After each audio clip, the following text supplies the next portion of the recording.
Friends, welcome back to the channel. मैं हूं दीप। आप सब कैसे हैं? वीडियो टाइटल देखकर आप सबको पता लग ही गया होगा कि मैं किस कंट्री के वीज़ा के बारे में बात करने वाला हूं। तो चलिए स्टार्ट करते हैं।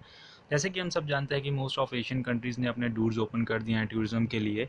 सबसे पहले थाईलैंड ने ओपन किया था विद सम रिस्ट्रिक्शंस, बट अब वहाँ रिस्ट्रिक्शंस नहीं है। उसी लाइन को अब इंडोनेशिया ने ज्वाइन कर लिया है विदाउट एनी रिस्ट्रिक्शंस। वो वीज़ा ऑन अराइवल की फैसिलिटीज़ देते थे एंड अभी भी उन्होंने स्टार्ट किया है। तो उसके बारे में बात कर लेते हैं। तो पहले बात कर लेते हैं डॉक्यूमेंट्स की। तो डॉक्यूमेंट्स आपका passport return ticket and hotel bookings, ये आपको पता ही है। ये तो नॉर्मल बेसिक से डॉक्यूमेंट्स हैं जो आपको चाहिए ही चाहिए होंगे। इंडोनेशिया ने करंटली अभी 42 कंट्रीज़ के लिए वीज़ा ऑन अराइवल की फैसिलिटी दी है, जिसमें से इंडिया भी एक है। एंड आपका RT-PCR टेस्ट, इंश्योरेंस जो आपको करवानी पड़ेगी वो USD 50,000 अप टू करवानी पड़ेगी। अगर बाई चांस आप कल को बीमार हो जाते हैं, भगवान ना करे ऐसा हो जाए, तो वहाँ पे आपको अगर इन केस हॉस्पिटलाइजेशन करना पड़ जाता है तो आपको वहाँ पे वो इंश्योरेंस आपके काम आएगी। एंड बिफ़ोर डिपार्चर आपको क्या क्या करना है।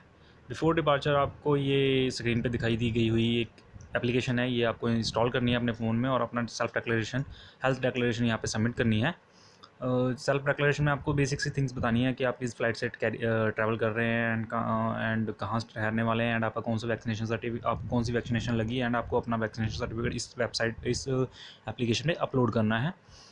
तो ये तो होगी आपकी बेसिक सी डॉक्यूमेंट। अब आपको क्या कहते हैं अपना डिपार्चर से पहले आपको प्री डिपार्चर अपना एक RT-PCR टेस्ट करवाना पड़ेगा, जो कि 48 आवर्स पहले सैंपल कलेक्टेड किया हो।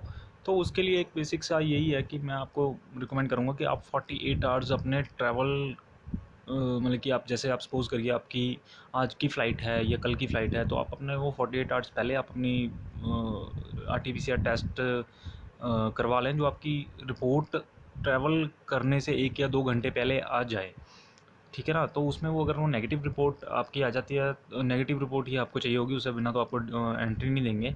तो मैं आपको ये रिकमेंड करूँगा कि आप उसकी एक हार्ड कॉपी एंड एक सॉफ्ट कॉपी अपने फ़ोन में, हार्ड कॉपी आप अपने साथ में ले जाएँ। वैसे इंडोनेशिया ने कहा नहीं है कि आप हमें हार्ड कॉपी लेकर आइए, सॉफ्ट कॉपी भी चल सकती हैं, बट मैं फिर भी आपको इसलिए रिकमेंड कर रहा हूँ क्योंकि अगर बाई चांस अगर इमिग्रेशन ऑफिसर ने मांग लिया कि आप हमें हार्ड कॉपी सबमिट करवाइए, तो फिर अगर आपके पास नहीं होंगी तो फिर वो आपको एंट्री नहीं देंगे ना उस टाइम पे। तो इससे बेटर यही है कि आप हार्ड कॉपी भी लेके जाइए। मैं एक चीज़ आपको और रिकमेंड करूँगा। देखिए, जैसे आप सभी को पता है कि इंडोनेशिया के लिए हमारे इंडिया से डायरेक्ट फ़्लाइट नहीं चलती हैं।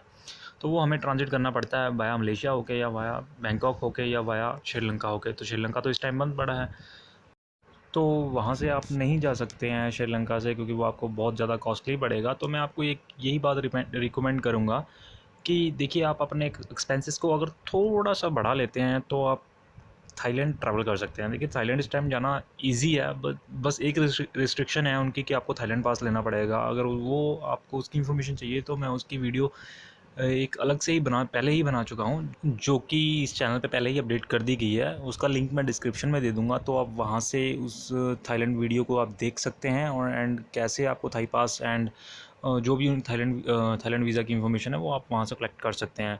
उसमें आपका बेनिफिट ये रहेगा कि कल को आप किसी और भी कंट्री का वीज़ा लगवाना चाहते हैं, जैसे सपोज़ करिए आप इजिप्ट वगैरह जाना चाहते हैं, शेंगन कंट्रीज़ जाना चाहते हैं, तो उसमें आपका एक बेसिक सा ये होए काउंसलर को ये होएगा कि हाँ, ये बंदा सिर्फ यहाँ पे घूमने आया है, क्योंकि ये पहले भी कुछ कंट्रीज़ विज़िट कर चुका है। तो मैं आपको इसलिए, आप सभी जानते हैं कि ट्रैवल हिस्ट्री आजकल कितनी इंपॉर्टेंट होती है।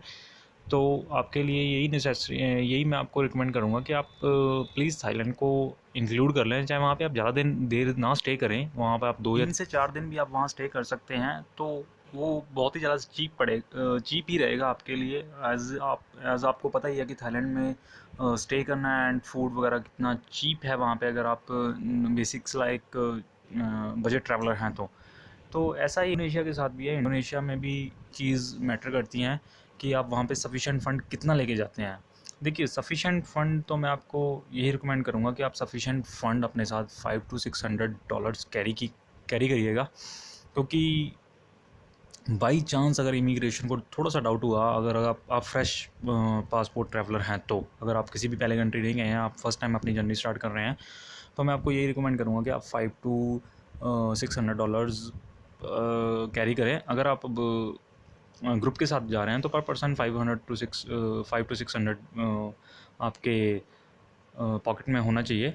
इन कैश, एंड आप 20 to 25,000 आप अपने अकाउंट में भी शो कर सकते हैं।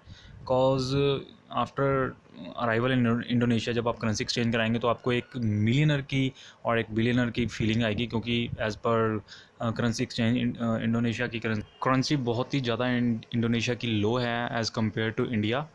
अगर सपोज़ करें अगर हमारा इंडिया का 1 रुपीज़ वहाँ जाके अप्रॉक्सीमेट 199 रुपीज़ करीब कन्वर्ट होते हैं, तो यही है कि आप बेसिकली 5 to 600 डॉलर्स आप कैरी करके जाएं। अगर आप इंडियन करेंसी भी कैरी करके लेके जाते हैं तो भी ठीक है, बट आपको वीज़ा कैसे लेना है? वीज़ा आपको देखिए, वीज़ा के लिए आपको फ़ीस पे करनी पड़ेगी। पहले ये 2019 से पहले एफओसी होती थी, उन्होंने वो कोई भी चार्ज नहीं करते थे, बट फिर भी कई कई ट्रैवलर्स ने अपडेट किया था कि भी इंडोनेशिया अभी भी वीज़ा ऑन अराइवल की फ़ीस चार्ज करता है। तो उसके लिए मैं आपको यही रिकमेंड करूँगा कि आप 35 to 40 यूएसडी डॉलर्स साइड में ही रखें अपने वीज़ा लेने के लिए, क्योंकि वो आपको चेंज भी देंगे तो आपको डॉलर्स में चेंज नहीं देंगे। या आप तो 35 डॉलर्स पूरे ही रखें या 40 डॉलर्स रखें, तो वो चेंज भी आपको मिलेगी इंडोनेशियन करेंसी में मिलेगी एज़ पर करेंसी एक्सचेंज। वो आपको पता नहीं कैसे दें या कैसे ना दें, तो उसमें ज़्यादा सोचने वाली बात नहीं है। तो मैं यही कहूँगा कि आप 35 डॉलर्स ही कैरी करें। तो अब अराइवल की बात कर लेते हैं। अराइवल के बाद क्या करना पड़ेगा आपको? आफ्टर अराइवल आपको एक थर्मल स्क्रीनिंग से प्रोसेस करना पड़ेगा। अगर वहाँ पे आपका टेम्परेचर नॉर्मल आता है तो आप जर्नी पूरे इंडोनेशिया में कंटिन्यू कर सकते हैं विदाउट एनी आरटीपीसीआर टेस्ट। अगर आपका जो टेम्परेचर अबव आ गया तो उसमें आपको क्वारंटाइन भी फेस करना पड़ सकता है। वो आरटीपीसीआर टेस्ट भी करवाना पड़ेगा। आरटीपीसीआर टेस्ट में अगर आपकी रिपोर्ट पॉजिटिव आती है तो फिर भाई वो आपको सीधा ही आप होटल भेज देंगे, जहाँ पे आपको एक दिन की स्टे करनी पड़ेगी जब तक आपका आरटीपीसीआर टेस्ट का रिज़ल्ट नेगेटिव नहीं आता। अगर टेम्परेचर, तो मैं आपको ये रिकमेंड करूँगा, देखिए अगर आपको कोल्ड एंड फीवर कुछ भी, अगर छोटी सी खांसी जुकाम भी है तो आप उससे बढ़िया यही है कि भी आप पहले ही कोविड की बोल दिया, कोल्ड एंड फीवर की आप मेडिसिन पहले ही फ़्लाइट में ले लें या अपने यहीं से लेकर जाएं। तो उसके लिए यही बढ़िया है कि आप उस चीज़ से बच जाएंगे। तो बस यही प्रोसेस है इंडोनेशिया वीज़ा का। एंड वीज़ा कैसे लेना है मैंने आपको इस वीडियो में सब बता दिया। अगर आप फिर भी आप कुछ पूछना चाहते हैं तो आप मेरे को इंस्टाग्राम पे फॉलो कर सकते हैं या कमेंट बॉक्स में आप मेरे को कमेंट कर सकते हैं कि आपके ये डाउट्स हैं, तो मैं आपके वो डाउट्स होपफुली सभी क्लियर कर दूँगा। तो आप सभी से मैं मिलूँगा अपने नेक्स्ट वीडियो में, जो कि होगी मलेशिया वीज़ा वीडियो।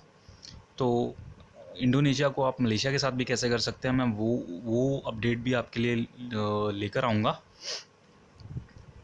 तो मिलते हैं आप सभी से नेक्स्ट वीडियो में।